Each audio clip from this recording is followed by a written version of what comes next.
Hello, আসসালামু আলাইকুম guys, কেমন আছেন? সবাইকে শুভ দুপুর। আজকে দুপুরের খাবার হবে এখন।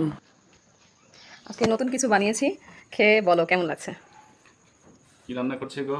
এটা হচ্ছে পটল সুন্দরী। পটল সুন্দরী। আমার স্ত্রী সহধর্মিণী আজকে পটল সুন্দরী পাকাইছে, খুবই সুন্দর দেখতে পাচ্ছেন। এই ভিডিওটা আমরা রেসিপিতে পরবর্তীতে দিব কিভাবে বানানো হয়েছে। আর সাথে ভাত, সাথে রয়েছে মাছ, কচু বেগুন দিয়ে তরকারি। এখন আমরা ভাত খাবো, ভাত খাই দেখবো যে পটল সুন্দরী স্বাদ কেমন কেমন হয়েছে। নতুন রেসিপি পটল সুন্দরী। 1 2 3 খাও।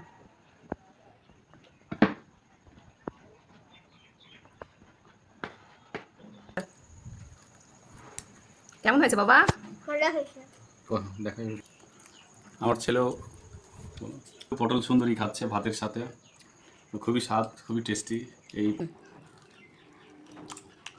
পটল সুন্দরী খুবই স্বাদ। আজকে আমার সহধর্মী পটল সুন্দরী পাকাইছা। তো এই পটল সুন্দরী কীভাবে রান্না করেছে আমরা অবশ্যই দেখা দিব ভিডিওতে পরবর্তীতে। এখন আমরা দুপুরের খাবার খাচ্ছি। সবাই ভালো থাকবেন, সুস্থ থাকবেন। আল্লাহ হাফেজ।